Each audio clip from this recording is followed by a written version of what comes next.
Very good morning, welcome to BRK the status and weekend comments. నేను పద్మ. ఇక ఈరోజు weekend కామెంట్స్లో ఎలాంటి అంశాలు ఉన్నాయో చూసే ముందు మన గెస్ట్ని కూడా పరిచయం చేసుకుందాం. మనతో పాటు ఉన్నారు సీనియర్ అనలిస్ట్ బండారు రామ్మోహన్ రావు గారు. నమస్తే అండి. నమస్తే. ఓకే అండి, ఈరోజు చాలా హాట్ టాపిక్సే ఉన్నాయని అనుకోవాలి. కొన్ని టాపిక్స్ సంబంధించి మాట్లాడుకుంటే కనుక ఎస్పెషల్లీ ఒకసారి పేపర్లో ఉన్న అంశాలు మనం చూసే ప్రయత్నం అయితే చేద్దాం. ఎస్పెషల్లీ నిన్న చేసిన బండి సంజయ్ చేసిన ప్రమాణ స్వీకారానికి సంబంధించిన సవాల్. తడిబట్టలతో ప్రమాణం చేస్తాను ఈ ఫోన్ ట్యాపింగ్ అంశానికి సంబంధించి, నా ఫ్యామిలీ మొత్తంతో కలిపి ప్రమాణం చేస్తాను, మీరు చేయడానికి సిద్ధంగా ఉన్నారా అంటూ కూడా ఒక సవాల్ విసరడం జరిగింది. ఈ ఫోన్ ట్యాపింగ్ అంశానికి సంబంధించి మనం చూసుకుంటే దానికి ఎలాంటి మలుపులు తిరుగుతుంది అనుకోవాలి, అసలు ఎలాంటి పరిణామాలు చోటు చేసుకునే అవకాశాలు ఉన్నాయనుకుంటారు? పద్మ గారు, మీకు అట్లాగే ప్రేక్షకులకు నమస్కారం. అట్లాగే శుభోదయం. 2 విషయాలు మనం మాట్లాడు. ఒకటి, రసీదు తప్పితే మసీదు అని తెలంగాణలో సామెత ఉంది. ఇంత ముంజేతి కంకణానికి అర్థమైంది అన్నట్టు ఇన్ని సాక్ష్యాలు, ఇన్ని రకాలుగా మనకు ఇవాళ ఆధునిక యుగంలో ఉన్నాం, ఆర్టిఫిషియల్ ఇంటెలిజెన్స్ యుగంలో ఉన్నాం. వీటికి ఇంత సాక్ష్యాలు ఉంటే దీని కాదని ఇవాళ విమానాలు ప్రమాణాలు ఏమిటి అని నేను అంటున్నా. ఇప్పుడు అది కొత్త కాదు, మొదటి నుంచి కూడా చూస్తున్నాం. ఇది మనకు బండి సంజయ్ గారు కానీ, అంతకుముందు రేవంత్ రెడ్డి గారు కానీ కేటీఆర్ మీద ఏదైతే మీరు డ్రగ్స్ వాడుతున్నారు దాని మీద మీరు వస్తారా, టెస్ట్కి వస్తారా అని, అట్లాగే నేను ప్రమాణం చేస్తాను మీరు చేస్తారా అని చెప్పి రకరకాల ప్రమాణాలు. ఇటు బీజేపీ వాళ్ళేమో మాట్లాడితే భాగ్యలక్ష్మి టెంపుల్ అంటారు, వీళ్ళేమో ఇంకో రకమైన యాదగిరిగుట్ట లేకుంటే లక్ష్మీనరసింహస్వామి వీళ్ళు అంటారు. కనుక నేనేమంటానంటే ఇవి సరైనది కావు. ఇవాళ మన లైవ్ డీటెయిల్స్ వచ్చినాయి, చేస్తే వస్తాయి కదా. కానీ బండి సంజయ్ ఆరోపణలు నా ఉద్దేశం ఇవన్నీ కేవలం రాజకీయంగా ఆరోపణలు మాత్రమే. మనం ఒకరినొకరు చేసుకోవడం, వీటి పక్కన కేటీఆర్ కూడా చాలా సార్లు ఇవన్నీ ఆడుకోవడం. అందుకని ఏమంటున్నానంటే ఇవాళ సాక్ష్యం ఇచ్చొచ్చారు నిన్న, ఏది దాని మన కోర్ట్ టాపిక్ కేసులో సాక్ష్యం ఇచ్చొచ్చారు. బయటకు వచ్చినాక నాదే కాదు హరీష్ రావుది, కవితది కూడా ఆల్రెడీ ఫోన్ ట్యాపింగ్ జరిగింది. వాళ్ళు చెప్పుకోలేదు, కానీ కల్పించుకుంటే కాళ్ళ మీద పడతాయి. ముగ్గురి జరగలేదు. ఒకటి సంతోష్, కేసీఆర్ గారు ఎట్లా ఉన్నారు, కేసీఆర్ గారు, సంతోష్, అలాగే కేటీఆర్, ముగ్గురు తప్ప వాళ్ళ పార్టీలోని ఈటల రాజేందర్ చెప్తే వాళ్ళ పార్టీలో చేరిండి అంటారు కనుక హరీష్ రావు కవితతో సహా ఇవి ఫోన్ ట్యాపింగ్ జరిగింది వాళ్ళు చెప్పుకోలేదని మాట్లాడు. కనుక చెప్పుకుంటే వాళ్ళు చెప్పుకుంటారు, ఎవరికి కప్పునో వాళ్ళది కదా, ఎవడు కడుపున వస్తే వాళ్ళు మంది కాదు. సరే, ఆ పార్టీలో ఉన్నారు కనుక వాళ్ళు బయటపడరు. ఇప్పుడు ఒకవేళ రేపు బాగా పెట్టుకొడితే హరీష్ రావు బయటపడవచ్చు, అట్లాగే కవిత ఇప్పటికే సగం బయటపడ్డది. ఇప్పటికే ఎవరు వీళ్ళను ఏమిటి సంగతి చూస్తున్నాం కదా, రాజకీయాలు కూడా చూస్తున్నాం. కనుక ఈ ప్రమాణాల విమానాల బదులు టెలిఫోన్ ట్యాపింగ్ కేసులో అందరూ సహకరించాలి. అంతేందుకు రేవంత్ రెడ్డి గారు కూడా గతంలో అన్నారు కదా, ఏమని, నా ఫోన్ కూడా ట్యాపింగ్ అయింది, నేను మా కార్యకర్తలు చెప్పుకున్నాను, పిసిసి అధ్యక్షుడిగా ఉన్నప్పుడు చెప్పుకున్నాను, మీరు డైరెక్ట్ నాకు ఫోన్ చేయకండి, అనవసరంగా ట్యాప్ అవుతుంది, మీరు డైరెక్ట్ గా వచ్చి నాకు కలవండి, ఏదైనా ఉంటే సమస్య కానీ ఏదైనా పరిష్కారం చెప్పుకుందామని చెప్పి ఆయన గతంలో ప్రకటించారు కదా. ఇప్పుడు ఈ టెలిఫోన్ ట్యాపింగ్ కేసులో ఏ సిట్ విచారణ జరుగుతుందో మరి ఆనాడు ఆరోపణను బట్టి రేవంత్ రెడ్డిని కూడా పిలవాలి కదా. అంతేందుకు నన్ను పిలవండి మహాప్రభు అని రఘునందన్ రావు 150 సార్లు మొత్తుకుంటే ఆయన్ని పిలిచి మాట్లాడారు. అందుకని నేను ఏమంటానంటే ఇందులో ఎలాంటి రాజకీయాలు తావేయకుండా ఆనాడు ఎవరెవరి ఫోన్ ట్యాపింగ్ అయిందో దాని మీద మాట్లాడాల్సిన అవసరం లేదు. అంతేందుకు బండి సంజయ్ ఇంకో పెద్ద ఆరోపణ చేశారు. సరే, ఇవన్నీ రాజకీయంగా విమానాలు ప్రమాణాలు తడిబట్టలు ఇవన్నీ పెద్ద సమస్య కాదు, కానీ దేని మీద మాట్లాడాల్సి ఉందంటే అమిత్ షా ఫోన్ కూడా ట్యాపింగ్ అయిందని, అట్లాగే వీళ్ళందరి ఫోన్లక మావోయిస్టులు అనే పేరు మీద లిస్ట్ లో ఉన్నాయి. అంటే 2 రకాలు ఫోన్ ట్యాపింగ్ చేయాలంటే అయితే ఇటు వామపక్ష తీవ్రవాదులో లేకపోతే మత తీవ్రవాదులో అని మనం ముద్ర వేయాల్సి ఉంటుంది. కనుక ఆ రెండిట్లలో ఏదో ఒక చెందాలి కనుక ఈ ఫోన్ నెంబర్లను తీసుకొచ్చి మావోయిస్ట్ తీవ్రవాదులుగా వేసినట్టు అంటున్నారు. అసలు బీజేపీకి మావోయిస్టు సంబంధం ఉంటుంది ఏమన్నా? బద్ద వ్యతిరేకులు కదా, పరస్పర శత్రువులు కదా. అటువంటిది వీళ్ళ జాబితాలో వేశారు మమ్మల్ని అనుకుంటూ అమిత్ షా నెంబర్ కూడా అందులో కనపడింది నాకు. కనుక కేంద్ర ప్రభుత్వం జోక్యం చేసుకోవాలన్నారు. నేను అందుకని మాట్లాడుతున్నాను ఏంటంటే సిట్ అనేది కేవలం స్పెషల్ ఇన్వెస్టిగేషన్ టీం ఆ రాష్ట్ర ప్రభుత్వం వేసింది. కనుక రాష్ట్ర ప్రభుత్వం బదులు బండి సంజయ్ ఆరోపణ వారి డిమాండ్ తో ఏకీపిస్తున్నారు. సిబిఐ రావాలి. సిబిఐ వచ్చినప్పుడు మాత్రమే సాధ్యమవుతుంది. ఇంకా పూర్తిగా కేంద్ర ప్రభుత్వం చేతిలో ఉంటది కనుక అప్పుడు కూడా సరే అది కేంద్రంది కదా ఇది రాష్ట్రంది కానీ అంటా, కానీ వ్యవస్థల మీద నీళ్ళడీలకు అమ్ముకున్న దశలో ఇప్పుడు సిట్టు విచారణ ఎట్లా జరుగుతుందో సిబిఐ విచారణ జరిగితే కొంతవరకు ఈ మన ఫోన్ ట్యాపింగ్ కేసులో నిజాలు బయటపడే అవకాశం ఉంటుంది. అక్కడ లీగల్ ఫోన్ ట్యాపింగ్ ఎప్పుడైనా ఉంటది, ఇల్లీగల్ గా చేసే క్రమంలో ఇవన్నీ సమస్య వచ్చినాయి కనుక వాళ్ళ ముగ్గురు తప్ప మిగతా అని చేశారని. అట్లాగే డబ్బుల మీద కూడా చాలా ఆరోపణలు వచ్చినాయి. పద్మగారు ఏదైతే ఎలక్షన్లలో ప్రతిపక్షాల డబ్బు ఎందుకు పట్టుబడ్డది, పట్టుబట్టిన డబ్బులో కూడా నోట్ల కట్టలు మాయమైనాయా, 100 కోట్లు పట్టుబడితే 20 కోట్లని 4 కోట్లని 3 కోట్లని చూపించారా అనేది కూడా. ఇంకోటి ఏంటంటే అఫీషియల్ గా బీఆర్ఎస్ ఏదైతే ఎలక్షన్ లో ఖర్చు పెడదాం అనుకున్న 2023 డబ్బు ఏదైతే ఉందో వాటినేమో పోలీసు వాహనాల్లో తరలించారని, ఆ వాహనాలు తరిస్తే ఎవరు తనిఖీ చేయరని, అంటే అన్ని రూట్స్ అన్ని క్లియర్ చేసుకుంటూ ఒక ఏదైతే ఏటీఎం లో డబ్బులు పెడతారు కదా అట్లా తీసుకెళ్లారని కూడా ఆరోపణ చేస్తున్నారు.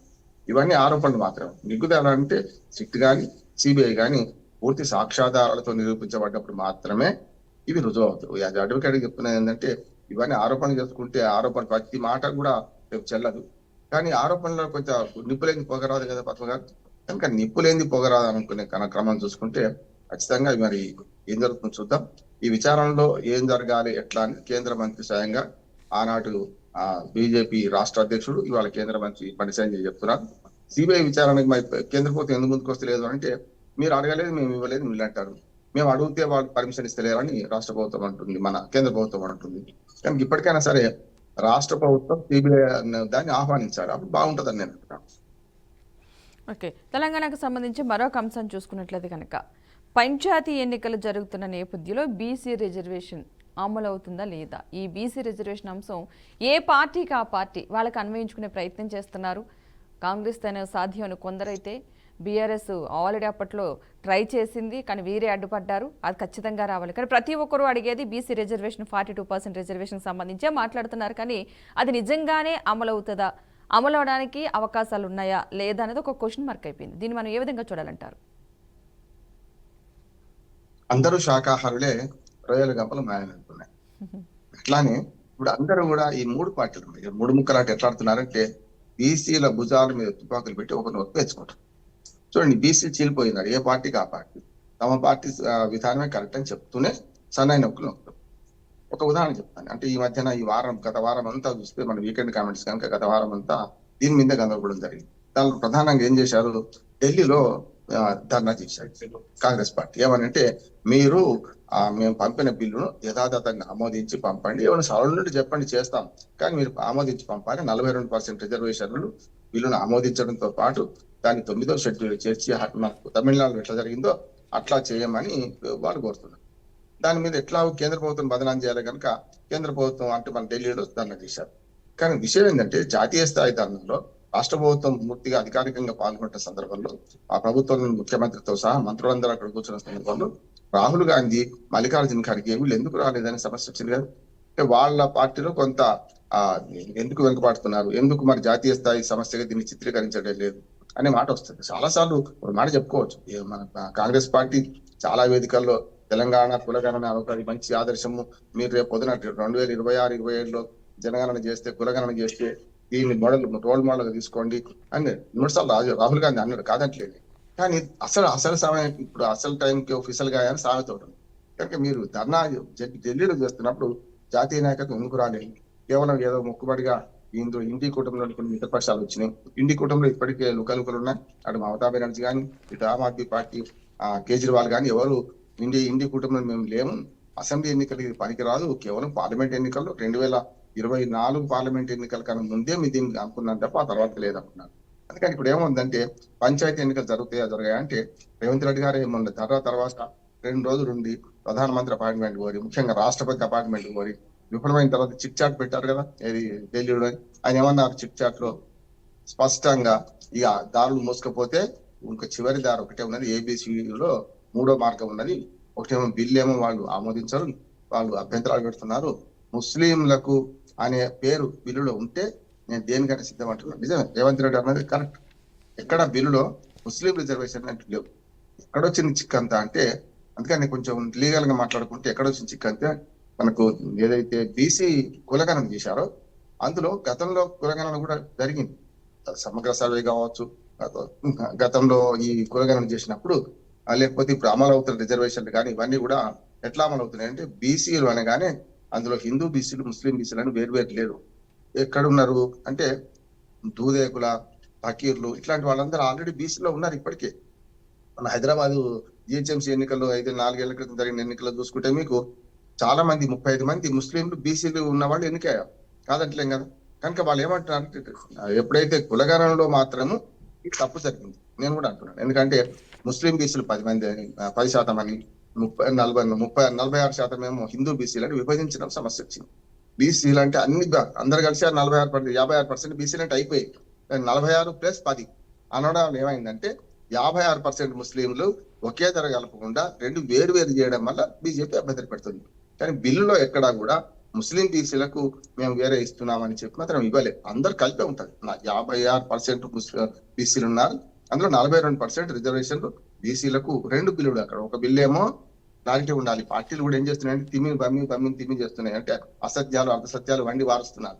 వాళ్ళు ఏమన్నారంటే ముస్లిం బీసీలకు ఇవ్వద్దు అంటున్నారు కదా. రేవంత్ రెడ్డి ఛాలెంజ్ చేశాడు, మీరు కనుక ఆ బిల్లులో విద్యా ఉద్యోగాల బిల్లులో కానీ లేకపోతే స్థానిక ప్రభుత్వాల ఇచ్చే పంచాయతీ నుంచి జిల్లా పరిషత్ వరకు ఎక్కడైనా ఆ బిల్లులో ముస్లిం బీసీలు అని ఎక్కడైనా ఉంటే ఖచ్చితంగా నేను రాజీనామా చేస్తా అంటున్నాను. నిజమే కదా, అక్కడ బిల్లులో లేదు. కానీ వీళ్ళేమంటున్నారు, ఆ బిల్లును ఆధారం చేసుకొని వీళ్ళంతా రేపు పొద్దున జిహెచ్ఎంసీలో ఎట్లా జరిగిందో మొత్తం ఓల్డ్ సిటీలో అంతా కూడా బీసీల పేరు మీద ఓవైసీ ఆయన కుటుంబమో లేకుంటే 4-5 తప్ప మిగతా అందరూ కూడా బీసీలుగా చలామణి అవుతున్నారు.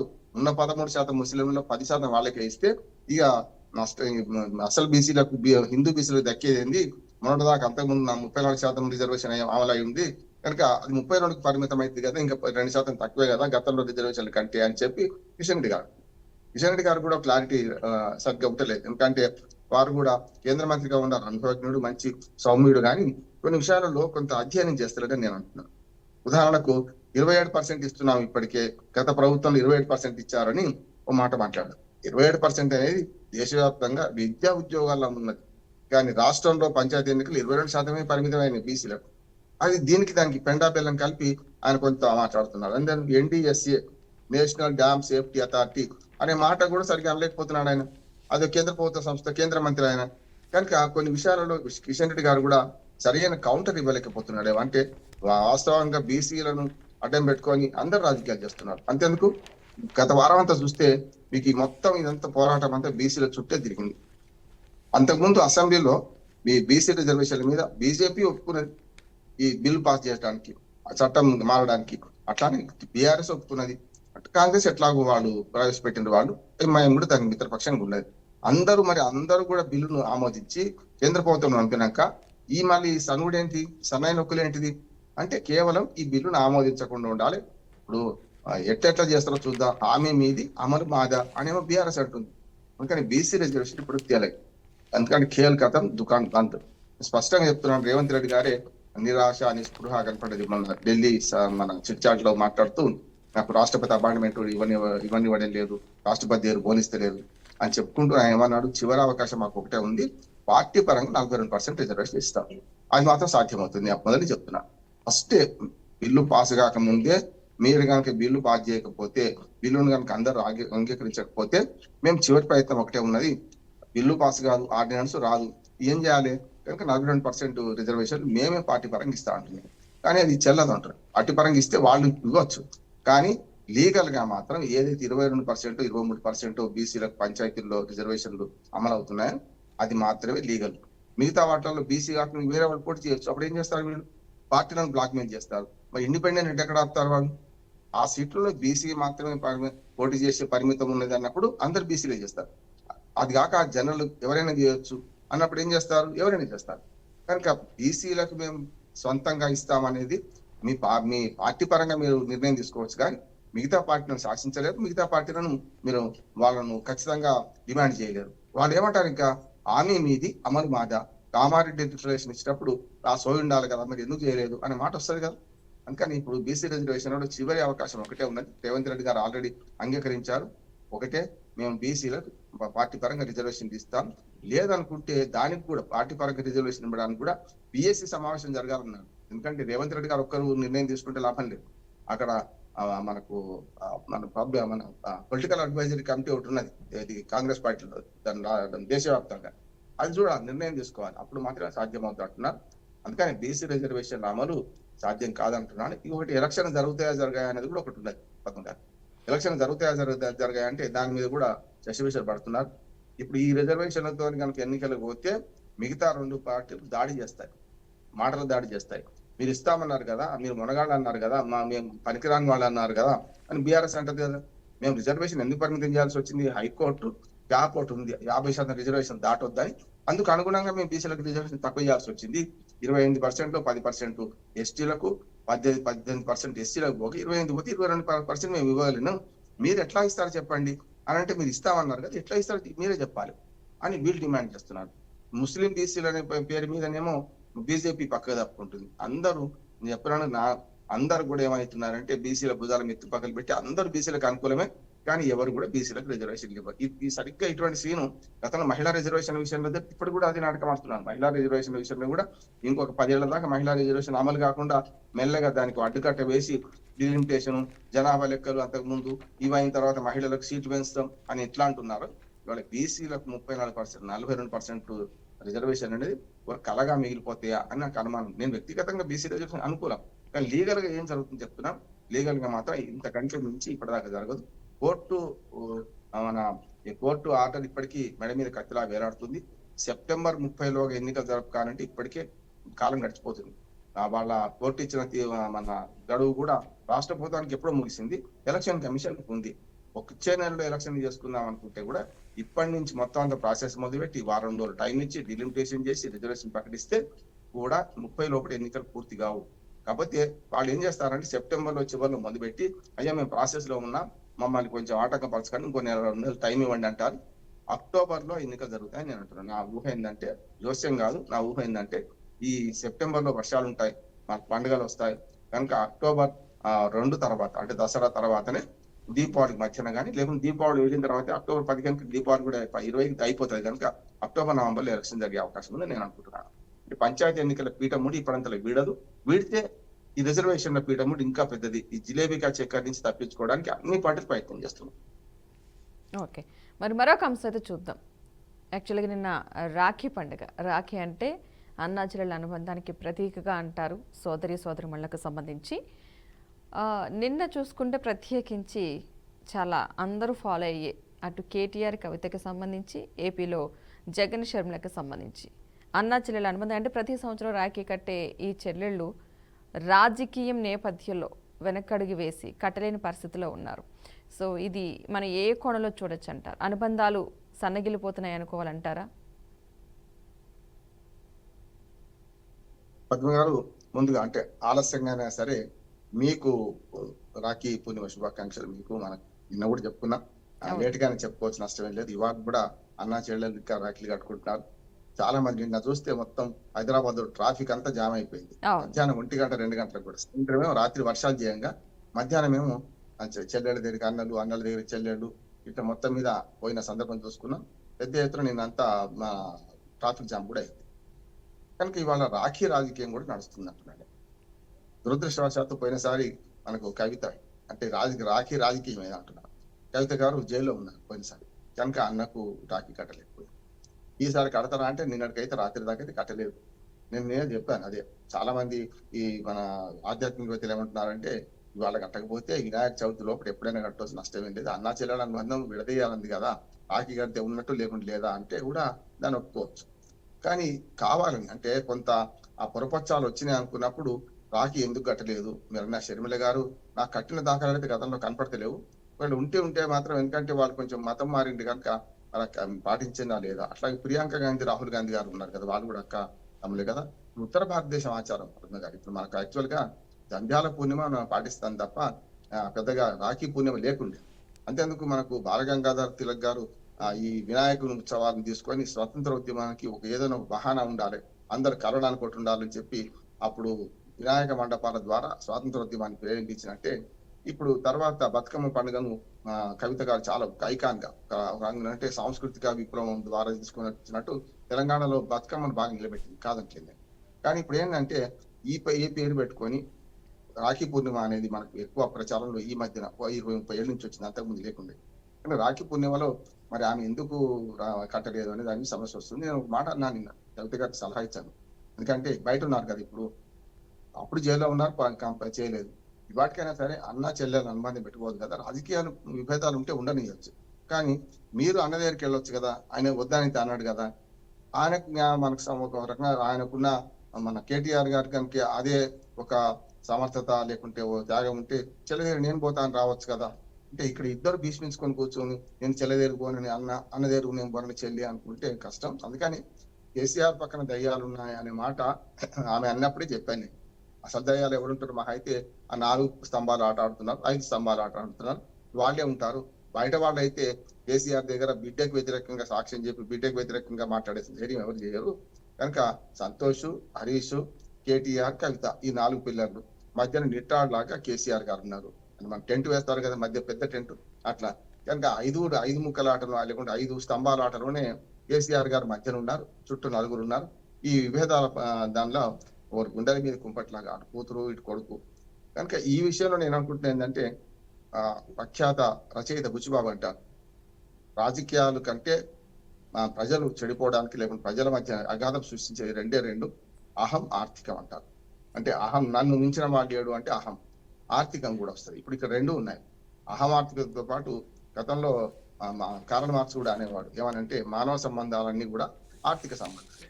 ఇవాళ మానవ సంబంధాలు, ఆర్థిక సంబంధాలు, రాజకీయ సంబంధాలు, దాంతో పాటు అహంతో కూడుకున్న సంబంధాలు నేను అంటాను. అంటే నా మాట చెల్లాలి, నేనే గొప్ప అనే మాట కూడా వచ్చేసింది. ఈ మధ్యన పిల్లల్లో కూడా చాలా మొండితనం చూస్తున్నాం కదా.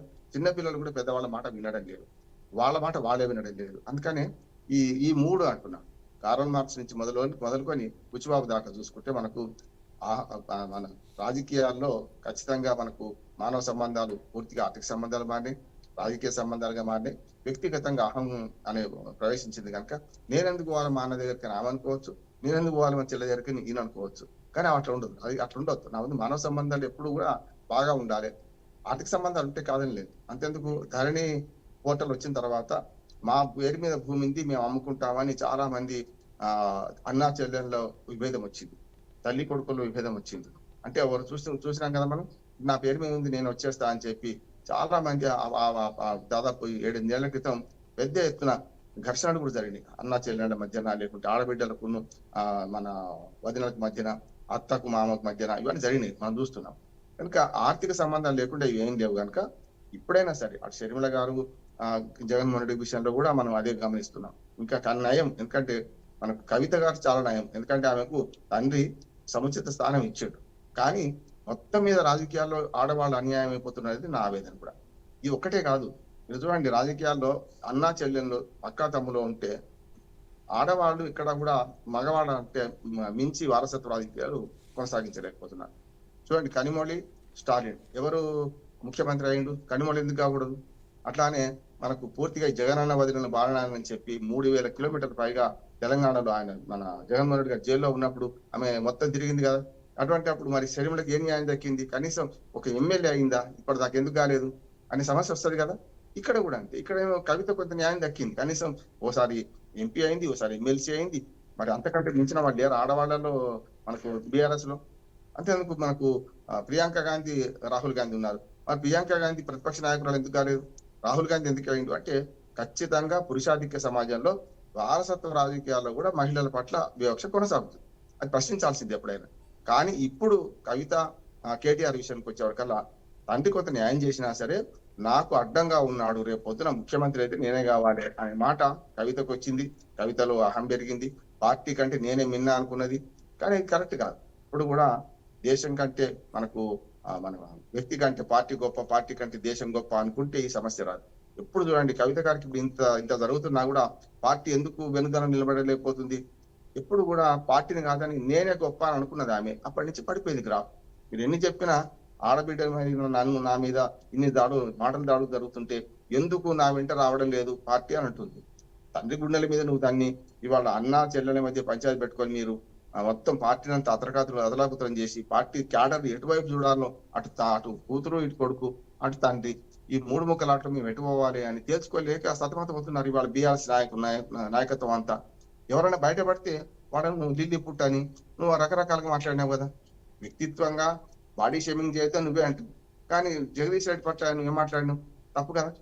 అంటే పొట్టివాడో పొడుగువాడో పుట్టుకతో మనం మన శరీర రంగాలు ముక్కు పొడుగుండాలా, ముక్కు సన్నగా ఉండాలా నిర్ణయించుకోలేం కదా. అంటే బాడీ షేమింగ్ చేయడం కరెక్ట్ కాదు. ఇప్పుడు కవిత గారు కూడా ఆక్రమించి మాట్లాడుతూ తన శ్రేణుల్లో ఉన్న తన పార్టీ వాళ్ళని అవమానిస్తుంటూ పోతే ఇవాళ అసలు కేసరయ్య కరెక్ట్ ఉన్నది. చివరిలో అతి త్వరలో బీఆర్ఎస్ పార్టీ నుంచి సస్పెండ్ కూడా కావచ్చు ఆమె.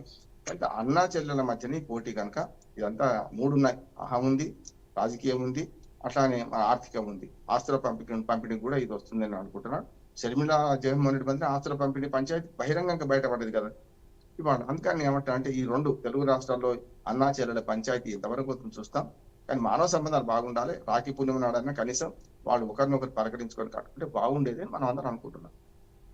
ఓకే, రైట్ అండి. ఏపీ అంశాలు ఒకసారి చూసుకున్నట్లయితే కనుక ఈ బనకచర్ల అంశం, బనకచర్లపై కేంద్ర కమిటీ ఎప్పుడు వేచి చూసే ధోరణి. అటు ఏపీ తెలంగాణ ప్రభుత్వాలు అయితే ప్రజెంట్ చాలా వెయిట్ చేస్తున్నాయి. అలాగే హెచ్ఎంపల్లి ప్రాజెక్టుకి ముందుకు తెస్తున్న తెలంగాణ. సో ఈ అంశాలకు సంబంధించి మనం ఏ విధంగా చూడాలి, ఎలాంటి పరిణామాలు చోటు చేసుకునే అవకాశాలు ఉన్నాయనుకోవచ్చు అంటారు? పోయిన వారం కంటే అంతకుముందు వారం ఈ బనకచర్ల ప్రాజెక్ట్ మీద చాలా కత్తులు నూరుకుంది. అఖిల పక్షాలు పెట్టుకున్నారు. ఎవరికి వారు స్టేట్మెంట్లు ఇచ్చారు. అటు పక్క లోకేష్, ఇటు పక్కన ఉత్తమ్ కుమార్ రెడ్డి, ఇటు పక్కన మన కేటీఆర్, హరీష్ రావు, ఇట్లా అందరూ కూడా మాట్లాడుకున్నారు. చివరికి సద్దు మణుగుతుంది అనుకున్న క్రమంలో మరి సిడబ్ల్యూసి మీటింగ్ పెట్టాల్సిన అవసరం ఉండే. కానీ కేంద్ర ప్రభుత్వం అమికబుల్ సెటిల్మెంట్ కోసం అని చెప్పి ఇద్దరు ముఖ్యమంత్రులు పిలిచింది. 3-4 వారాల క్రితం. 4 వారాలు అయిపోయింది కూడా. పిలిచి మీ ఇద్దరిని సామరస్యంగా పరిష్కరిస్తాం, ఈ సమస్యల పట్ల చేద్దాం అంటే బనకచర్ల ఎజెండా ఉంటే నేను రానన్న రేవంత్ రెడ్డి బనకచర్ల ఎజెండాగా పెడితే కూడా వెళ్ళాను, రానన్న ఒకటి. సరే, అది కూడా దాని మీద విమర్శలు ఎదుర్కొన్నాడు. ఎజెండాగా పెట్టిందంటే మూలక పెట్టినట్టే, విత్తనం పెట్టినట్టే బనకచర్ల విత్తనం ఈ మీటింగ్ తో మొదలైంది. శిష్యుడు గురు శిష్యుడు కలిసి తెలంగాణకు ద్రోహం చేస్తున్నారు. ఇటు బీఆర్ఎస్ పార్టీ, అట్లాగే మన బీజేపీ పార్టీ కూడా. పిలిచింది వాళ్ళే, కానీ బీజేపీ పార్టీ కూడా పెద్ద ఎత్తున ఆరోపణలు చేసింది. దానిలో ఒక సూచన చేశారు. సూచన అయితే డైరెక్ట్ నిర్ణయం తీసుకున్నారు. ఇద్దరు ముఖ్యమంత్రుల సమావేశంలో కేంద్ర జలశక్తి మంత్రి పాటిల్ గారు ఏమన్నారంటే, ఒక కమిటీ వేసుకుందాం, మీరు చెరిసగం మెంబర్లు ఇవ్వండి, కేంద్రం నుంచి కూడా ఒక 2 మెంబర్లు ఉంటారు, వాళ్ళందరూ కలిసి బనకచర్ల అమలు కరెక్టా కాదా సాధ్యాసాధ్యాలు పరిశీలించి ఒక రిపోర్ట్ ఇస్తే అప్పుడు చేద్దామని. కానీ ఇప్పటి వరకు మీరు కమిటీ మెంబర్లు ఇవ్వడానికి ఆంధ్రప్రదేశ్ మొదలిస్తుందని చెప్పి తెలంగాణ గవర్నమెంట్ ఎదురు చూస్తుంది. తెలంగాణ మొదలిస్తే దాన్ని బట్టి మేము మెంబర్లు ఇవ్వచ్చు కదా అని చెప్పి ఆంధ్రప్రదేశ్ గవర్నమెంట్ ఎదురు చూస్తుంది. ఇప్పటిదాకా కమిటీలు వాళ్ళు ఇప్పటిదాకా కేంద్ర ప్రభుత్వం చెప్పినట్టు ఓ వారం 10 రోజులు కాకపోతే 15 రోజుల్లో ఒక కమిటీ వేయాలి. ఆ కమిటీ నిర్ణయం తర్వాతనే మనం బనకచర్ల నిర్ణయం తీసుకుందామని ముఖ్యమంత్రుల సమావేశంలో డైరెక్ట్ గా వీరేంద్ర పాటిల్ గారు స్పష్టంగా చెప్పిన తర్వాత, దాని విధి విధాన రూపకల్పన చేసిన తర్వాత కూడా ఇప్పటికీ కమిటీ మెంబర్ల పేర్లు ఎందుకు ఇవ్వడం లేదు ఈ రాష్ట్ర ప్రభుత్వం అంటే, దీన్ని మెల్లగా జాప్యం చేస్తున్నారు. అంటే అనువు కాని చోట అధికులమం రాదన్నట్టు, సమయం కానప్పుడు మాట్లాడితే బాగుండదని ఇప్పుడు చూద్దాం. గట్టిగా మళ్ళీ కేంద్ర ప్రభుత్వం అడిగి మీరు ఇస్తారా ఇవ్వరా అని అంటే చేద్దామని. కానీ దానికి అధికారం లేదు. కేంద్ర ప్రభుత్వం మన ఇద్దరు సీఎంలు మీటింగ్ పెద్దగా అధికారం లేదంటున్నారు. సిడబ్ల్యూసి పిలిస్తే కరెక్ట్. అట్లానే కమిటీ, కొత్త కమిటీ వేసి బచావ్ ట్రిబ్యునల్ ఎట్లా వేశారు, బ్రిజేష్ కుమార్ ట్రిబ్యునల్ ఎట్లా వేశారు, అట్లా కమిటీ వేసి ఒక అవార్డు ఇస్తానికి వీలుగా ఉంటే అప్పుడు కరెక్ట్ అయింది. కానీ 2 కాకుండా కేవలం ముఖ్యమంత్రులు పిలిచి చెట్ల కింద పంచాయతీ అంటున్నారు. ఊళ్ళల్లో పంచాయతీలో చేస్తారు కదా, చెట్ల కింద పంచాయతీ చేసి కోర్టు తీర్పు పక్కన పెట్టి మన ఇష్టం ఉన్న తీర్పులు ఇస్తుంటారు. అటువంటిది అంటుంది. నేను దీన్ని పాటిస్తారా లేదా అనేది 2 రాష్ట్ర ప్రభుత్వం చూడాలి. ఇక మీరు అడిగిన ప్రశ్న దగ్గరికి వస్తాను. పద్మ గారు, బనకచర్లను మళ్ళీ బనకచర్లకు ప్రత్యామ్నాయంగా ఇప్పటిదాకా ఇచ్చంపల్లి దగ్గర నుంచి కడితే కింద సీతారామ ప్రాజెక్టు అక్కడి నుంచి కేవలం 24 కిలోమీటర్ల పైన ఉంటుంది కనుక ఇవన్నీ ఉంటాయి కనుక రేపు మనకు ఏదైతే ఈ ఇచ్చంపల్లి ప్రాజెక్టు పనికిరాదేమో అని తెలంగాణ ప్రభుత్వం మన దగ్గర భావించుకొచ్చింది. కానీ బనకచర్లకు చెక్ పెట్టానంటే ఖచ్చితంగా ఇవాళ ఇచ్చంపల్లి ఇవాళ కొత్తది కాదు. నేను అక్కడికి 2 సార్లు వెళ్ళొచ్చాను. అప్పుడెప్పుడో నిజాం కాలంలోనే అక్కడ ఇచ్చంపల్లి దగ్గర పెద్ద ప్రాజెక్ట్ కడదాం ప్లాన్ చేశారు. ఫ్రెంచ్ ఇంజనీర్లతో సర్వే చేయించారు. వాళ్ళందరికీ ప్లేగు వ్యాధి సోకి వాళ్ళు చనిపోయారు అక్కడే ఆ నది పక్కనే. కనుక నది దగ్గరనే వాళ్ళ సమాధులు ఇప్పటికి ఉన్నాయి ఇచ్చంపల్లి దగ్గర. కనుక అట్లా చూసుకుంటే ఆనాడు సాకారంగా పోలవరం కూడా 100 ఏళ్ల కోరిక ఇట్లా అంటున్నాము, ఇచ్చంపల్లి కూడా 100 ఏళ్ల కోరికనే. కనుక అక్కడ సాకారం కాలేదు. ఇప్పుడైనా సరే ఇచ్చంపల్లికి అంటే బనకచర్లకు ప్రతిగా అంటే పోటీ ఇచ్చంపల్లి ముందుకు తీసుకొచ్చి మా ఇచ్చంపల్లికి మీరు పర్మిషన్ ఇవ్వండి, అప్పుడు మేము దాని గురించి ఆలోచిస్తామని. ఇచ్చంపల్లి నుంచి డైరెక్ట్ నాగార్ సాగర్ నీళ్లు పడేసుకొని శ్రీశైలం నీళ్లను 2 పక్కల అటు రాయలసీమకు ఇటు పక్క దక్షిణ తెలంగాణ ముఖ్యంగా పాలమూరు రంగారెడ్డి జిల్లాలో పారకానికి పనికొస్తుందని చెప్పి మొదటి నుంచి తెలంగాణ ప్రభుత్వం అంటుంది. ఇప్పుడు దీన్ని ఏం చేశారంటే ఇచ్చంపల్లి ప్రాజెక్టుని అడ్డం పెట్టుకొని బనకచర్లను ఆపే ప్రయత్నం తెలంగాణ ప్రభుత్వం చేస్తుంది. కాదు ఇచ్చంపల్లి పనికిరాని ప్రాజెక్టు మాకు అసలు మిగులు జలాలు వస్తున్నాయి, మాకు తీసుకుంటే బాగుంటది కదా, మిగులు జలాలకు మీ అడ్డంకి 3,000 టీఎంసీలు 2,000 టీఎంసీలు నోటికొచ్చినట్టు మాట్లాడుతున్నారు. కానీ పంపిణీ పూర్తి కాకుండా ఇప్పటికీ గోదావరి జలాల పంపిణీ సూత్రప్రాయంగా ఆమోదించిందే తప్ప ఈ ఫలానా ప్రాజెక్టుకి ఇంత అని పంపిణీ పూర్తి కాలేదు.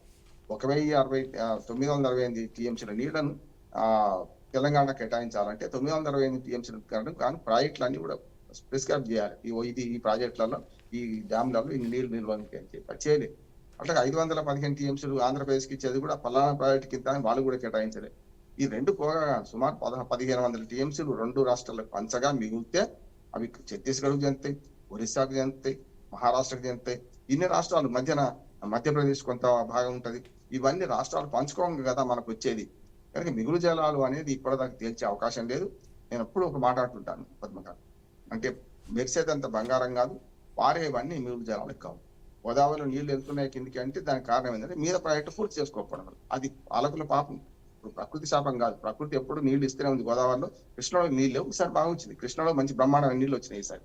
కానీ గోదావరిలో ఇప్పటికి కూడా పూర్తిగా ప్రాజెక్టు నిండలేదు, శ్రీరామ్ సాగర్ నిండలేదు పూర్తిగా. అట్లా చూసుకుంటే ఈ మొత్తం మీద బనకచెర్లకు ప్రతిగా, బనకచెర్లకు పోటాపోటీగా ఇచ్చంపల్లిని తీసుకొచ్చే ప్రయత్నం ఇప్పుడు తెలంగాణ ఇంజనీర్లు, తెలంగాణ రాష్ట్ర ప్రభుత్వం చేస్తున్నది. ఇది ఎంతవరకు పోతుంది తెలియదు. కానీ కమిటీలు వేసుకొని సామరస్యంగా 2 రాష్ట్రాల మధ్యన విన్ విన్ సొల్యూషన్, అంటే ఇద్దరు గెలిచే సొల్యూషన్ సాధించాలి. ఇప్పటిదాకా ఆడుతున్న ఆట అంతా కూడా రాజకీయం ఆట. ఇటు పక్కన ఆంధ్రప్రదేశ్, అటు పక్కన తెలంగాణ, ఈ రెండు రాష్ట్ర ప్రభుత్వాలు రాజకీయ నాటకం ఆడుతున్నాయి. దీన్ని చోద్యం చూస్తూ కేంద్ర ప్రభుత్వం చూస్తుంది. ఎందుకంటే దోనోలు అడిగితే తినో ఒక ఫాయిదా అవుతాను, ఇద్దరు కొట్లాడుకొని మేము అధికారంలోకి వచ్చిన మేము గెలుస్తాం అని బీజేపీ అంటుంది. కేంద్రం ఎట్లాగో కూటమి ప్రభుత్వం ఆంధ్రప్రదేశ్ లో ఉంది, తెలంగాణలో కూడా 2025 తర్వాత మేము అధికారంలోకి రావాలి, అప్పుడు మాత్రమే మేము గెలుస్తామని బీజేపీ అనుకుంటుంది. కనుక ఈ లోపల ఇప్పుడు జరిగేది ఏం లేదనుకుంటున్నాను. బనకచెర్ల విషయం మాత్రం మెల్లమెల్లే పావులు కలుపుతూ చంద్రబాబు నాయుడు తన డిప్లొమసీతో ఎన్డీఏ కూటమి భాగస్వాములు ఉన్నారు కనుక సహకారం చేసుకునే ప్రయత్నం వాళ్ళు చేస్తున్నారు. ఇటు పక్కన మరి ప్రతిపక్షాలను తట్టుకొని నిలబడాలంటే బనకచెర్లను వ్యతిరేకించకపోతే అనివార్యమైన పరిస్థితి కాంగ్రెస్ పార్టీకి వచ్చింది. చూద్దాం ఏం జరుగుతుంది. మాటలు తోటాలు పోయినాయి కానీ మీరు అన్నట్టు ఈ ఇచ్చంపల్లి ప్రాజెక్టును మాత్రం ఒక రకంగా శిఖండిగా దాన్ని ఆపుకొని బనకచెర్లను కానీ పరిస్థితి తీసుకొచ్చే ప్రయత్నం చేస్తున్నారు. ఓకే, మరొక అంశం చూసుకున్నట్లయితే కనుక ఈ వ్యవసాయ విజ్ఞానం అంటే రసాయన యూరియా కంటే నానో యూరియా మంచిదా, ఇలా క్వశ్చన్లు చాలా ఉత్పన్నమవుతున్నాయి. మనం దీని గురించి ఏం మాట్లాడొచ్చు అంటారు? ఇంకా చాలా మంది నా ఉద్దేశం రోజు రాజకీయాలు మాట్లాడుతున్నారు పద్మగారు, అందుకనే ఇట్లాంటి విషయాలు వచ్చినందుకు కొంచెం సంతోషపడతారు. ఎందుకంటే శాస్త్ర సాంకేతిక రంగాలు అద్భుతంగా మనకు పోతుంటే ఇవాళ ఆకాశానికి నిచ్చెనలు వేస్తూ మనం మరో విశ్వామిత్ర సృష్టిస్తుంటే అతి త్వరలో మనం అంతరిక్ష యానంలో కూడా అంతరిక్ష కేంద్రాన్ని అమెరికా కాదు మనం ఏర్పాటు చేసుకుందామని ఆలోచన చేస్తుంటే మరి యూరియా విషయంలో కూడా మరి జ్ఞానాన్ని మనం సంపాదించుకొని రైతులను చైతన్యం చేయాల్సిన ప్రభుత్వాలు రైతుల మీద రాజకీయాలు చేస్తున్నాయి. చూస్తున్నాం కదా, గత 10 ఏళ్ళుగా లేని కష్టం ఇప్పుడు ఎందుకు వచ్చింది అని మాట వస్తుంది. యూరియా కోసం క్యూలు కట్టడం, చెప్పులు పెట్టడం, పాస్బుక్లు పెట్టుకోవడం, పెద్ద ఎత్తున రైతులు ఆవేదన చెందుతున్నారు. తెలంగాణలో ఒక సామెత ఉంది పద్మగారు, గోజకు అంటే గోజ అంటే పశువు అన్నట్టు, గోజకు ఉంటేదని తింటేదని మనిషికి ఉంటేదని. ఇప్పుడు పశువు చూడండి, కంచెలు విడిచిపెడితే మేసుకుంటూ పోతూనే ఉంటుంది, ఎక్కడ బాగుందని పోతూనే ఉంటుంది, మేస్తుంది, ఎక్కడా కూడా ఆగదు. ఆ మేము మాత్రం మేస్తూనే ఉంటుంది. తర్వాత నెమరు వేసుకుంటుంది దాన్ని. అంటే పశువు ఏం చేస్తుంటే ఉన్నది తినే ప్రయత్నం చేస్తుంది మొట్టమొదటి. మనిషి అట్లా కాదు. వెనుక బ్యాంక్ బ్యాలెన్స్ 10 కోటి రూపాయలు ఉన్నాయి అనుకోండి, నాకేదో 1 కోటి ఉన్నాయి, లైఫ్ లో సెటిల్ కావచ్చు, నష్టం లేదా అనుకుంటుంటాడు. అంటే ఆ 1 కోటి ఖర్చు పెట్టాడు, ఉంచుకుంటాడు. కనుక మనిషికి ఏమో ఉంటే నాకు ఉన్నది వెనక అనుకున్నప్పుడు తృప్తిగా ఉంటాడు, పశువు ఏమో అప్పటికప్పుడు తినేస్తుంది. అట్లానే ఇక్కడ ఏమవుతుందంటే ఈ యూరియా దొరకది అన్నప్పుడు మనుషుల ప్రవర్తన వేరు, రైతుల ప్రవర్తన వేరుగా ఉంటుంది. దొరకడం లేదు అనే మాట వచ్చిందంటే స్టోర్ చేసుకుందాం అనుకుంటారు. కనుక ఇప్పుడు ఈ రష్యా అంతా ఏంటంటే దొరకడం లేదు మాట రావడం వల్ల వచ్చింది ఒకటైతే. రెండోది నిజంగా కొరత ఉన్నది. అక్కడ 8 లక్షల టన్నులు అవసరం ఉన్నది, 8 లక్షల టన్నులు వచ్చినాయి అంటే చూస్తున్నాం కదా. రాసాయనిక ఎరువుల్లో 3 పద్ధతులు ఉన్నాయి. ఒకటేమో మన రాసాయనిక యూరియా 45 బస్తాల బ్యాగులు వస్తున్నాయి. యూరియా మీద సుమారు 2,000 రూపాయలు సబ్సిడీ ఇస్తుంది సెంట్రల్ గవర్నమెంట్ ఒక్క బస్తా మీద. అంటే 45 కిలోల బస్తాల మీద 2,000 రూపాయలు సబ్సిడీ ఇస్తున్నది. మరి 250-300 రూపాయల లోపల యూరియా దొరుకుతుంది. కానీ దీన్ని నియంత్రణ చేయాల్సిన అవసరం ఉందని కేంద్ర ప్రభుత్వం ఏం చేసిందంటే ఈ మధ్యన నానో యూరియా అని ప్రవేశపెట్టింది. అదేంటంటే ఒక 45 కిలోల బస్తాకు సరిపడా ఒక 1/2 లీటర్ అంటే ద్రవం ఉంటుంది, అది దాన్ని పిచికారీ చేస్తే ఆకుల మీద పడుతుంది. అప్పుడు యూరియా వల్ల వచ్చే లాభం అంతా దీని వల్ల జరుగుతుంది. దానిలో 2 అన్నారు శాస్త్రవేత్తలు చాలా దూరంగా ఆలోచించి ఈ పద్ధతిని ప్రవేశపెట్టారు. మామూలుగా బస్తా రవాణా కానీ ఇవన్నీ ఖర్చులు ఎక్కువ అవుతాయి. ఒక 45 కిలోల బస్తా యూరియాను మొదలు ఫ్యాక్టరీలు ఉత్పత్తి అయినప్పటి నుంచి డీలర్ దగ్గర రావడం, మన రాష్ట్ర ప్రభుత్వం నుంచి డీలర్ దగ్గర రావడం, డీలర్ నుంచి మళ్ళీ వినియోగదారు దగ్గర కూడా ఇవన్నీ రవాణా ఖర్చులు ఉంటాయి కదా, ఇవి తప్పుతాయని. రెండవది చిన్న ప్యాకెట్లు ఒక ఆపరేటర్ చిన్న బాటిల్ కనుక దాని ఎకరానికి సరిపోద్దని ఇవి ఉన్నాయి. కనుక ఇవాళ నానో యూరియా వాడడం వల్ల 3 మేలు అంటున్నారు. ఏమని అంటున్నారంటే, ఒకటి పర్యావరణ ధ్వంసం కాదు, ఆకుల మీదే పడుతుంది, దానివల్ల అంతకంటే ఎక్కువ పడుతుంది. అంటే ఇప్పుడు ఒక యూరియా బస్తా తీసుకొచ్చి మనం పంట మొదట్లో అది మొక్కజొన్న కావచ్చు, పత్తి కావచ్చు, ఇంకేదైనా కావచ్చు, మొదట్లో వేస్తే నీళ్ళల్లో కలుస్తుంది. వరిలో అయితే మొత్తం నీళ్లు కలిసి అవుతాయి. నీళ్ళల్లో చిన్న చిన్న మిత్ర పురుగులు చనిపోతాయి. ఆ నీళ్లు మళ్ళీ పారి కుంటలు చెరువుల్లోకి చేరుతాయి. అక్కడ కూడా పర్యావరణ విధ్వంసం జరుగుతుంది. కానీ నానో యూరియా ఆకుల మీద కొడతాం కనుక భూమి కలుషితం కాకుండా ఉంటుంది అనేదేమో నానో యూరియా గురించి ప్రభుత్వం అంటుంది. దానిలో కొన్ని చాలా షరతులు పెట్టారు. ఇప్పుడు వచ్చే మొన్నటి యూరియా ఎందుకు కొరత వచ్చిందంటే, ఒకటి సప్లై తక్కువన్నది కేంద్ర ప్రభుత్వం అంగీకరించాలి.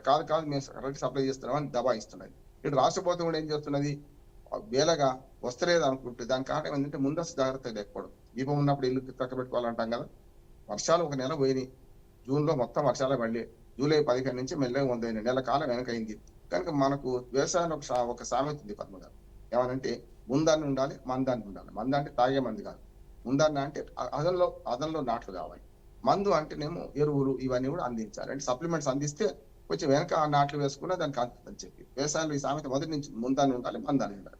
ఇప్పుడు ఏమైంది, లేటుగా నాట్లు వేసింది కనుక, లేటుగా పంటలు పెట్టింది కనుక ఓ నెల రోజులు కాలం పోయింది కనుక ఇప్పుడు ఎరువులు అవసరం పడుతుంది. ఆ ఎరువులు సప్లై చేసే సామర్థ్యం కేంద్ర ప్రభుత్వానికి ఉన్నది. అంతేందుకు మన దగ్గర రామగుండం ఎరువుల ఫ్యాక్టరీ మొదలైన తర్వాత మన ఎరువులు మనకే ఇవ్వాలనే నిర్ణయం కూడా కేంద్ర ప్రభుత్వం తీసుకుంది. కానీ ఎందుకు అమలు కావడం లేదు అంటే, మొత్తం మీద దాని మీద వచ్చి కాలాహే అంటే ఇక్కడ ఏదో జరుగుతున్నది నాకు అర్థం చేసుకోవచ్చు.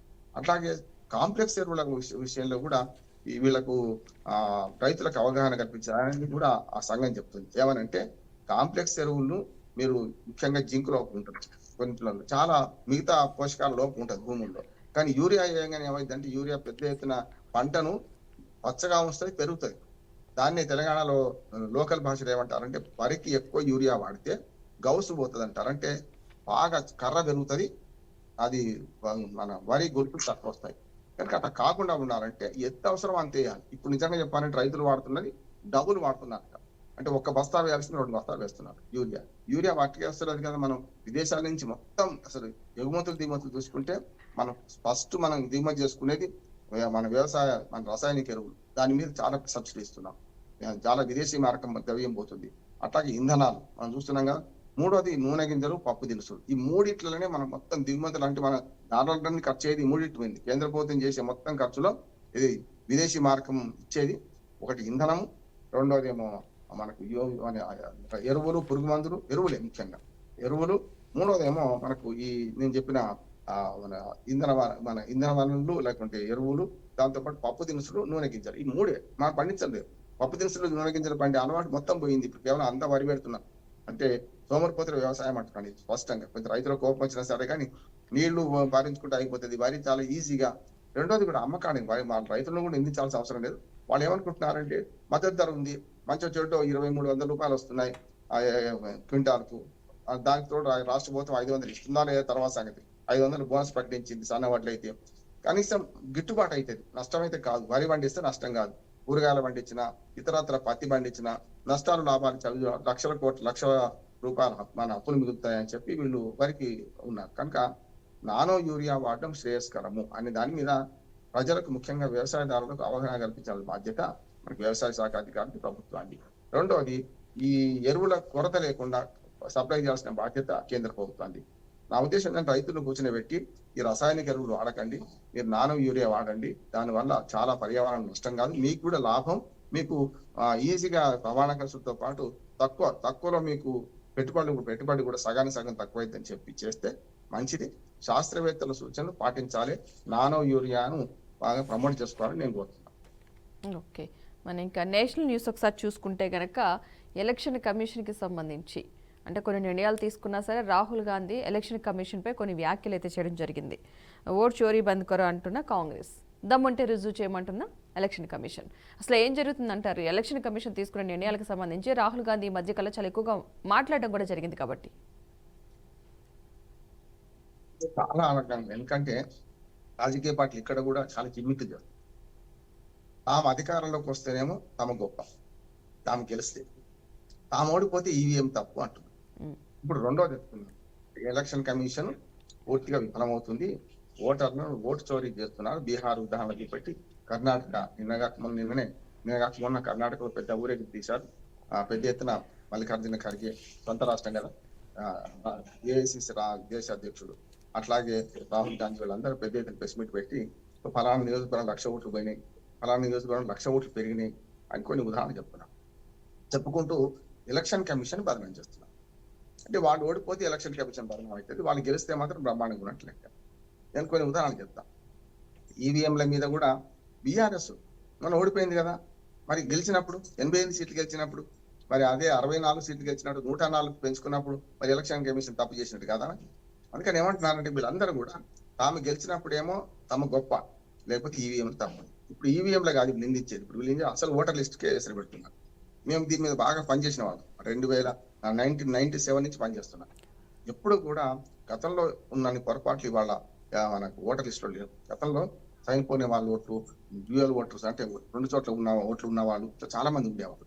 చనిపోయిన వాళ్ళ ఓట్లను సంవత్సరాల తరబడి, దశాబ్దాల తరబడి తీసేయలేకపోయేవాళ్ళు. మేము సర్వే చేసి హైదరాబాద్ నగరంలో అయితే సగానికి సగం ఓట్లు, నేను చెప్పిన సగం చనిపోయిన వాళ్ళు బోగస్ ఓటర్లో డబుల్ ఓటర్స్ ఉన్నారు తేల్చినారు. కానీ వాళ్ళ ఎంత ఆధునికరించబడదంటే మనకు ఫోటో ఐడెంటిటీ కార్డ్స్ వచ్చినాయి, ఓటర్ లిస్ట్ లో ఫోటోలు పెడుతున్నారు. దాంతో పాటు మన ఇంటెలిజెన్స్ బాగా, మన శాస్త్ర సాంకేతిక రంగాలు పెరిగిన తర్వాత మీరు కంప్యూటర్లో చూసుకునే ప్రయత్నం వచ్చేసింది, అన్ని వచ్చినాయి కదా. ఇప్పుడు నా ఉద్దేశం ఏంటంటే ఇప్పటికీ పట్టణాలు 30% ఓట్లు 2 చోట్ల ఉన్నవాళ్ళు, ఇంకా చనిపోయిన వాళ్ళ ఓట్లు మెల్లమెల్ల తీసేస్తున్నారు. అందులో పెద్ద పొరపాట్లు ఉండకపోవచ్చు, ఒక 5% ఉండొచ్చు, 5% దాకా చనిపోయిన వాళ్ళ ఓట్లు ఉంటాయి. పెద్దది ఏంటంటే నగరాల్లో మారుతుంటాం, అద్దెకు వీళ్ళు ఉన్నవారు అక్కడి నుంచి అద్దె గది ఖాళీ చేస్తే ఇంకో తెరిపోయినప్పుడు ఎక్కడైతే గతంలో పాత ఓట్లు ఉంటుందో అక్కడ ఉంటుంది వాళ్ళ ఓటు. తర్వాత వీళ్ళు కొత్తగా ఎక్కడికి వెళ్తారో రాజకీయ పార్టీలు చాలా ఉపాధి చేస్తాయి కదా, అక్కడ వాళ్ళను మళ్ళీ కొత్తగా చేరుస్తారు. ఆ కొత్తగా చేర్చినప్పుడు ఫామ్ నెంబర్ 6 నింపినప్పుడు ఫామ్ నెంబర్ 7 నింపాలి కదా, 8 నింపాలి కదా, అది నింపరు. దాంతో ఏమైందంటే పాత ఓటు అక్కడే ఉంటుంది, కొత్త ఓటు ఒకటి వస్తుంది. అందుకని నగరాల్లో పోలింగ్ శాతం తక్కువ అవుతుందని ఆరోపణ ఉన్నది, ఆ విధంగా చెప్తున్నాం కదా. అట్లా ఏం లేదు, నగరాల్లో ఉన్న ఓట్లలో 30% నేను చెప్పినట్టు ఉంటాయి, సమస్య లేదు. 2 చోట్ల ఓట్లు ఉంటాయి, చనిపోయిన వాళ్ళు ఓట్లు ఉంటాయి, ఇంకా బోగస్ ఓట్లు తక్కువ. ఎందుకంటే ఇవాళ చాలా వరకు ఆధునిక టెక్నాలజీ వచ్చిన తర్వాత చేసిండ్రు. కానీ ఆధార్తో అనుసంధానం చేయడం వల్ల కొన్నిసార్లు 5% దాకా ఈ బోగస్ ఓట్లు కూడా ఉంటున్నాయి. దీని మీద కృషి చేయాల్సిన పని విడిచిపెట్టి రాహుల్ గాంధీ స్పష్టంగా ఇప్పుడు ఆయన బీజేపీ పార్టీ ఒక శత్రువు అయితే బీజేపీని సమర్థిస్తుంది అని చెప్పి తమ ఓటమికి ఎలక్షన్ కమిషనే కారణమని డైరెక్ట్ ఆరోపిస్తున్నారు. గతంలో కూడా కాంగ్రెస్ పార్టీతో సహా చాలా సంఘాలు సుప్రీంకోర్టు కేసు వేసింది, మన ఏవైతే ఈవీఎంల తప్పు అని చెప్పి. సుప్రీంకోర్టు స్పష్టంగా తీర్పిచ్చింది ఏమని, మీరు కనుక ఈవీఎంల మీద అనుమానం ఉంటే అనుమానాల ప్రాతిపదిక మేము ఏం చేయలేము, మీరు ప్రక్క ఆధారాలు ఉంటే ఈవీఎం ఎట్లా ట్యాంపర్ చేయాలో చెప్పండి అని చెప్పింది. ఇప్పుడు కూడా ఎలక్షన్ కమిషన్ ఛాలెంజ్ చేస్తుంది. నిన్న బెంగళూరు సమావేశం తర్వాత ఎలక్షన్ కమిషన్ చాలా సీరియస్ గా తీసుకుంది. రాహుల్ గాంధీ పట్ల చాలా చాలా హెచ్చరిక చేసింది. మీరు హెచ్చరిక చేస్తున్నా, మీకు ఎలక్షన్ కమిషన్ మీద నీళ్ళు కమ్ముకుంటున్నాయి అంటున్నాను, మీరు ఆరోపణలు డైరెక్ట్ చేస్తున్నారు మా మీద, కనుక మీరు రుజువు చేయగలిగితే మంచిది, లేదంటే పని చేయండి, అఫిడవిట్ ఇవ్వండి, ఎక్కడెక్కడ లోపాలు జరిగినాయి దాని మీద మేము పరిశీలిస్తాం. నేను ఇవాళ అఫిడవిట్, నేను ఆ పార్లమెంట్ మెంబర్ను నేను 2వ సారి ప్రమాణం చేయాలన్నా అని నేను మాట్లాడతాను. ఇది కరెక్ట్ కాదు. నా ఉద్దేశం ఏంటంటే దేశంలో ఎన్నికల వ్యవస్థలో మార్పులు రావాలి, ఎన్నికల్లో అక్రమాలు జరగవద్దు, ఓటర్ లిస్టు సక్రమంగా ఉండాలి అని కోరుకుంటాను. రాహుల్ గాంధీ కంటే ఎక్కువ కోరుకుంటాను నేను. కానీ ఇప్పుడు వాళ్ళకు సీట్లు పెరుగుతున్నాయి కదా, ఎక్కడి నుంచి వచ్చినట్టు 2014 నుంచి ఇప్పుడు 11 ఏళ్ల ప్రజాస్వామ్యం నాశనం అయిపోయిందట. మరి అంతకుముందు 10 ఏళ్ళు వీళ్ళే గెలిచారు కదా, మన్మోహన్ సింగ్ 2 సార్లు ప్రధానమంత్రి ఉన్నప్పుడు, మరి అప్పుడు బాగున్నట్టే వ్యవస్థ. 2014 నుంచే చెడిపోయిందంటే మీరు గెలుస్తలేరు, చెడిపోయింది అంటున్నారు. 2014లో 44 సీట్ల పరిమితమైన వాళ్ళు, మీరు దేశవ్యాప్తంగా కాంగ్రెస్ పార్టీ 44 సీట్లు వచ్చినాయి. అదే 2019 చోట్ల 52కి వచ్చినాయి కదా, ప్రతిపక్ష స్థానం దక్కలే. అప్పుడు 54 దాటాలి, 55 కావాలి. 3వసారి మొన్న 99 వచ్చినాయి కదా, మీకు పెరుగుతుందా తగ్గుతుందా? మరి ఎలక్షన్ కమిషనే కనుక మీ పక్షం లేకుండా బీజేపీ పక్షం వహిస్తే మీకు వరుసగా పెరుగుతున్న సీట్లు మరి ఏమన్నట్టు? ఎలక్షన్ కమిషన్ మీ వైపు పాడుతుందా? మరి తప్పు కదా. అంటే ఆడలేక మధ్యలో కూడా అంటారు దీన్ని. అంటే మీకు ఆట రాక, ఆడలేక, ప్రజల దగ్గరికి పోయి ఓట్లు సంపాదించుకోలేక, ఇండి కూటమిలో ఇన్ని లుకలుకలు పెట్టుకొని, శత్రు వైరుధ్యాల మధ్య పొత్తు పెట్టుకొని, కమ్యూనిస్ట్ పార్టీలు కమ్యూనిస్టు కాంగ్రెస్ కేరళ బద్ధ శత్రువులు, కానీ ఇక్కడ పొత్తు పెట్టుకుంటారు. అట్లాగే తృణమూల్ కాంగ్రెస్ బద్ధ శత్రువులు మన పశ్చిమ బెంగాల్ పొత్తు పెట్టుకుంటారు. ఆమ్ ఆద్మీ పార్టీ కాంగ్రెస్ బద్ధ శత్రువులు ఢిల్లీలో పొత్తు పెట్టుకుంటారు. అంటే ఇవన్నీ చూడండి మీరు, మీకు శత్రు వైవిధ్యం ఉన్న పార్టీలతో ఉన్నది. అదే బీజేపీకి ఉన్న అడ్వాంటేజ్ ఏది? ఒక్క సీటు ఉన్నా వాడిని కలుపుకుపోతున్నారు. ఒక్క సీటు లేని వాడిని కూడా బీజేపీలోనే సుమారు 39 రాజకీయ పక్షాలు ఉన్నారు. మీ దాంట్లో 27 రాజకీయ పక్షాలు మీకున్నారు. మీ 27 మీరు కలుపుకోలేకపోతున్నారు కదా, వాళ్ళు 39 కలుపుతున్నారు కదా. అంటే మీకు సామర్థ్యం లేక, మీరు ప్రజల్లో వెళ్ళి మీ వాదన వినిపించలేక ఇప్పుడు ఇట్లాంటి ఆరోపణలు చేస్తున్నారని మాట నేను కూడా. అంటే ఎలక్షన్ కమిషన్ ఛాలెంజ్ చేస్తుందంటే, ఇప్పుడు election commission versus Rahul Gandhi మారింది ఇప్పుడు అంతా.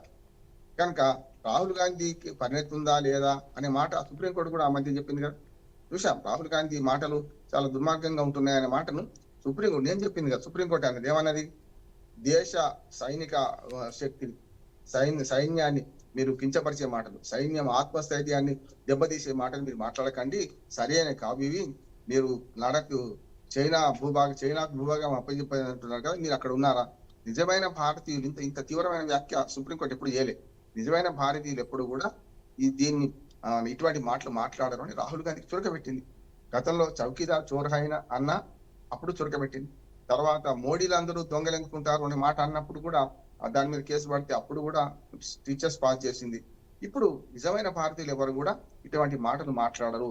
చైనా పట్ల, భారతదేశం సైనిక సామర్థ్యాన్ని దెబ్బతీసే చేయొద్దు అని చెప్పి స్పష్టంగా సుప్రీంకోర్టు అన్నది కదా. ఇప్పటికీ మరి రాహుల్ గాంధీలో ఎందుకు పరిణతి వస్తుందో తెలియదు, కానీ ఇట్లాంటి మాటలను పార్లమెంట్ లో మాట్లాడుకోమని చెప్పింది. సుప్రీంకోర్టు ఏమన్నదంటే, మీరు ఏమైనా మాట్లాడదంటే పార్లమెంట్ లో మాట్లాడుకోండి, ఎందుకంటే పార్లమెంట్ కు ఇమ్యూనిటీ ఉంటుంది. మీరు పార్లమెంట్ లో మాట్లాడిన మాటలకి సుప్రీంకోర్టు కానీ ఏ కోర్టు చర్య తీసుకోలేదు. కానీ మీరు బయట ఎందుకు మాట్లాడుతున్నారు, చర్చలో ఎందుకు మాట్లాడుతున్నారు అనే మాట ఎలక్షన్ కమిషన్ కూడా అడుగుతుంది. అందుకని ఇప్పుడు ఎలక్షన్ కమిషన్ వర్సెస్ రాహుల్ గాంధీలో నేను ఒక తీర్పు చెప్పదలుచుకున్నాను. మీరు ఏదైతే అక్రమాలు జరుగుతున్నాయి అంటున్నారు, ఎలక్షన్ లిస్ట్ లో ఓటర్ లిస్ట్ లో తప్పులున్నాయి అంటున్నారో దాని మీద ఛాలెంజ్ చేయండి. ఇప్పుడు ఆగస్టు 1 నాడు మొన్న బీహార్ లో ఒక ప్రొవిజనల్ లిస్ట్ ప్రచురించారు. ఈ ప్రొవిజనల్ లిస్ట్ మీద రేపు వచ్చే సెప్టెంబర్ 1వ తారీఖు దాకా, ఆగస్టు 31 దాకా మీ అభ్యంతరాలు ఏమంటానికి అవకాశాలు ఉన్నాయి. ఎందుకు చేయడం లేదు? చాలా మంది గమ్మత్ ఏంటంటే, విశ్లేషకులు కానీ మేధావులు కానీ ఒకవైపు మాట్లాడుతున్నారు. ఇప్పుడు రాహుల్ గాంధీ గతంలో మరి కాంగ్రెస్ పార్టీ ఉన్నప్పుడు కాంగ్రెస్ వ్యతిరేకంగా మాట్లాడిన వాళ్ళే ఇప్పుడు బీజేపీకి వ్యతిరేకంగా ఉన్న అందరూ దీని మీద రాహుల్ గాంధీ మాటలు సమర్థిస్తున్నారు. అది కరెక్ట్ గా అంటున్నాను నేను. రాహుల్ గాంధీని ఎలక్షన్ కమిషన్ ఛాలెంజ్ చేసింది కదా, దానికి కట్టుబడి ఉండాలి. ఎందుకు ఉన్నాడు? బీహార్ లో ఇవాళ ఎన్ని ఓట్లు పోయినాయి స్పష్టంగా ఎలక్షన్ కమిషన్ చెప్తున్నది. సుమారు 60 లక్షల ఓట్లు తొలగించారు. సుమారు 8 కోట్ల ఓట్లున్నాయి అక్కడ. అంటే 10% దాకా పోయినట్టే కదా. ఈ 10% ఎందుకు పోయి చెప్తున్నారు వాళ్ళు 2 చోట్ల ఓటున్న తీసేస్తామంటున్నారు. వలసలు పోయిన వాళ్ళు అక్కడ రెసిడెంట్ గా ఉంటలేరు, వాళ్ళని తీసేస్తామంటున్నారు. చనిపోయిన వాళ్ళ ఓట్లను తీసేస్తామంటున్నారు. ఇవన్నీ కలిసి 60 లక్షల ఓట్లు అయినాయి అంటున్నారు. మీరు వీళ్ళేమంటున్నారు? ఇప్పుడు ఉదాహరణకు మన కరోనా కష్టకాలంలో చూసినామమ్మా, కొంతమంది ఇక్కడి నుంచి బీహార్ వాళ్ళు నడుచుకుంటూ పోయి చచ్చిపోయారు కదా, పట్టాల మీద కూడా చనిపోయారు కదా. ఎన్ని లక్షల మంది వలసలు వచ్చిన వాళ్ళు పోతున్నారు, మళ్ళీ బీహార్కి పోయినారు. కనుక బీహార్ లో వలసల వల్ల వివిధ రాష్ట్రాలకు మైగ్రేట్ అయ్యి వాళ్ళందరూ ఓట్లు అక్కడే ఉండాలంటే కనీసం వాళ్ళ పూర్వీకులు అన్న వాళ్ళ కుటుంబాలు ఎవరైనా అన్న తమ్ముడు ఉన్నాడంటే అట్లా కూడా లేకుండా మొత్తం కుటుంబానికి వలస పోతుంది. అక్కడ మాత్రం ఆ ఇంట్లో ఓట్లు ఉంటాయి. అక్కడ ఎట్లా ఇస్తారని ఎలక్షన్ కమిషన్ అంటుంది. నిజమే కదా. వాళ్ళు ఏ రాష్ట్రానికి పోతే ఆ రాష్ట్రం వలస పోయినప్పుడు అక్కడ ఓటర్లను చేరాలి. నెంబర్ 1. చనిపోయిన వాళ్ళు ఎట్లా ఓట్లను తీసేయాల్సింది కదా. 3వది 2 చోట్ల ఓట్లు ఉన్న వాళ్ళని తీసేవాళ్ళు. ఈ 3 సమంజసమేం కదా అంటున్నాను. ఎందుకంటే ఓటర్ లిస్ట్ లో ఘనంగా పేర్లుండి అందులో 50%, 60% కూడా పోలింగ్ అవుతలేదని మనం భావిస్తే కరెక్ట్ కాదు. ఎలక్షన్ కమిషన్ లో తప్పులు ఉన్నాయి. ఎలక్షన్ కమిషన్ సచ్చీలు బాగుందని నేను అంటలేను, కానీ ఆరోపణ చేయకండి. ఎప్పుడు కూడా అంపైర్ మీద ఆరోపణ చేసే ముందు మనం ఆట సరిగ్గా ఆడుతున్నామా లేదా అని ఆలోచించాలి కదా. చాలా సార్లు ఎంపైర్ నిర్ణయాన్ని వ్యతిరేకిస్తూ మనం ఛాలెంజ్ చేస్తాం, కాదంటలేదు. ఆ ఛాలెంజ్ కట్టుబడి ఎలక్షన్ కమిషన్ కోరిన విధంగానే మీరు ఇందులో ఏ పొరపాట్లు ఉన్నాయి, ఇందులో ఏ సవరణ చేయాలి, మీరు డైరెక్ట్ గా ఒక అఫిడవిట్ వేయండి అంటున్నారు. ఎలక్షన్ కమిషన్ మన భారతదేశంలో అద్భుతంగా పనిచేస్తుంది. లోపాలు ఉన్నాయి, డబ్బు సారా పంపిణీ ఇవన్నీ జరుగుతున్నాయి, కాదంటలేదు. కానీ అమెరికా ఎన్నికల కంటే మన ఎన్నికలు బాగా పనిచేస్తాయి, బాగా బ్రహ్మాండంగా ఉంటాయి. ఉన్నాయి, నేను చెప్పేది లేదంటలేదు. డబ్బు సారా ప్రమేయం ఉన్నది. అంతేందుకు మన భారతదేశంలో 3 వ్యవస్థలు బాగా పనిచేస్తాయి. ఒక వ్యవస్థ నెంబర్ 1 జనాభా లెక్కలు. మీరు ఎక్కడ లేదు, 140 కోట్ల మంది జనాభా ఉంటారు. ఇప్పటి వరకు జనాభా లెక్కలు బ్రహ్మాండంగా చేస్తున్నారు. అర్ధరాత్రి ఫుట్పాత్ మీద పండుకున్న వాడిని కూడా ఆ లెక్కలు చేస్తారు. 2వది ఇమ్యునైజేషన్. ఇవాళ ఇన్ని కోట్ల మందికి ఇవాళ టీకాల కార్యక్రమం అద్భుతంగా చేసుకుంటున్నాం. 3వది ఎన్నికల వ్యవస్థ. ఎన్నికల వ్యవస్థలో అమెరికా లాంటి దేశంలో అయితే అభివృద్ధి చెందిన దేశం అంటాం కదా. 2000 సంవత్సరంలో గెలిచిన వాడిని ప్రకటించడానికి ఆనాడు సీనియర్ జార్జ్ బుష్. అల్గోర్ అంటే ఆయన పోటీ చేసి ఓడిపోయిన ఆయన, అయ్యా నేను ఓడిపోయినా అని నెల తర్వాత ఒప్పుకుంటే తప్ప ఎలక్షన్ లో ఆయన డిక్లేర్ చేయలేదు జార్జ్ బుష్ అప్పుడు. కనుక ఏమంటే ఎలక్షన్ వ్యవస్థ మిగతా చాలా బ్రహ్మాండంగా ఏం లేదు, మనం పంచుకుంటాం. కనుక ఇవన్నీ చూస్తే ఎలక్షన్ కమిషన్ ఇచ్చిన ఛాలెంజ్, ఏదైతే వేసిన ఛాలెంజ్ కు కట్టుబడాలి రాహుల్ గాంధీ. నిజంగానే తప్పులు ఉంటే మనందరం సమర్థిద్దాం, తప్పులు తేలాల్సిన అవసరం ఉంది అంటున్నాను. కానీ election commission versus Rahul Gandhi కాదు, ప్రజాస్వామ్యం వర్సెస్ పార్టీలు అంటున్నాం. ఇది జరగకుండా చూసుకోండి. ఓకే, ఈ తమిళనాడు అంశానికి తీసుకున్నట్లయితే కనుక త్రిభాషా విధానానికి చెల్లిచిట్టు, రాష్ట్ర విద్యా విధానానికి స్టాలిన్ మొగ్గు. ఏంటి తమిళనాడు అంశానికి సంబంధించి ఈ త్రిభాషా విధానాన్ని మనం ఏ విధంగా చూడాలంటారు? త్రిభాషా విధానానికి పద్మ గారు చెల్లుచీటు చేస్తామని చెప్పిండ్రు. అది వాళ్ళు మొదటి నుంచి పాలసీ అనుభవిస్తున్నారు. త్రిభాషా విధానం అంటే మాకు దక్షిణ భారతదేశానికి వర్తిస్తుంది కానీ మీకెందుకు వర్తించదు అని అడుగుతున్నారు. చాలా కరెక్ట్ కదా. ఇప్పుడు ఉత్తర భారతదేశంలో ఒక్క ద్రవిడ భాష నేర్చుకుంటున్నారు. ద్రవిడ భాష పక్కన పెట్టండి అమ్మా. ఇప్పుడు మనకు మన జాతీయ గీతం రేపు వచ్చే 15 ఆగస్టు వస్తుంది. జాతీయ గీతంలో స్పష్టంగా రాసుకున్నాం కదా, మన సింధు ఉంటది, ఉత్కళ వంగ అంటున్నాం కదా. మరి ఇన్ని దేశాలు ఉన్నాయి అంటే మనకు పశ్చిమ బెంగాల్ మన బెంగాలీ మాట్లాడతాం, ఒరియా మాట్లాడతాం, ఒరిస్సాలో తెలుగు మాట్లాడతాం, మనం తమిళం మాట్లాడతాం, మలయాళం మాట్లాడతాం, కన్నడ మాట్లాడతాం, మరాఠీ మాట్లాడతాం, పంజాబీ గుజరాతీ మాట్లాడతాం అని చెప్పిన 20 భాషలు ఉన్నాయి. 22 భాషలలో హిందీ ఒకటి అంతే. మీ రూపాయి నోటి మీరు చూసి తెలుస్తుంది కదా, మనకి 22 భాషలలో ఒకటి హిందీ మాత్రమే. కానీ హిందీని ఇక్కడ రుద్దుదామని ఉత్తర భారతదేశంలో మాత్రం నేను చెప్పిన ప్రాంతీయ భాష ఒక్కటి నేర్చుకోరట. అదేంది? అందుకని ఏమంటున్నానంటే వాళ్ళ రాష్ట్ర విధానాన్ని ప్రకటించింది, జాతీయ విద్యా విధానానికి కరెక్ట్ గా పోటీగా మేము 2 భాషలు పాటిస్తాం. ఇంగ్లీష్ ఏమో జాతీయ భాష, దాంతో పాటు తమిళం మా మాతృభాష, ఈ 2 పాటిస్తామంటారు. వాళ్ళతో సమర్థిస్తున్నాను వాళ్ళు. కాకపోతే త్రిభాష విధానాన్ని వ్యతిరేకిస్తే క్రమంలో కేంద్ర ప్రభుత్వం చేస్తున్న పొరపాట్ల వల్ల అప్పుడు కాంగ్రెస్, ఇప్పుడు బీజేపీ కూడా అదే పొరపాటు చేస్తుంది. దానివల్ల వస్తున్న సమస్య. కానీ ఒక వాస్తవం తెలుసుకోవాల్సింది ఏంటంటే తమిళనాడులోనే 5 లక్షల మంది హిందీ పరీక్షలు పాస్ అయిన వాళ్ళు ఉన్నారు. చూడండి, మిగతా దేశంలో ఇంత పెద్ద ఎత్తున ఎక్కువ మంది పాస్ అయిన లేదు. ఎందుకు?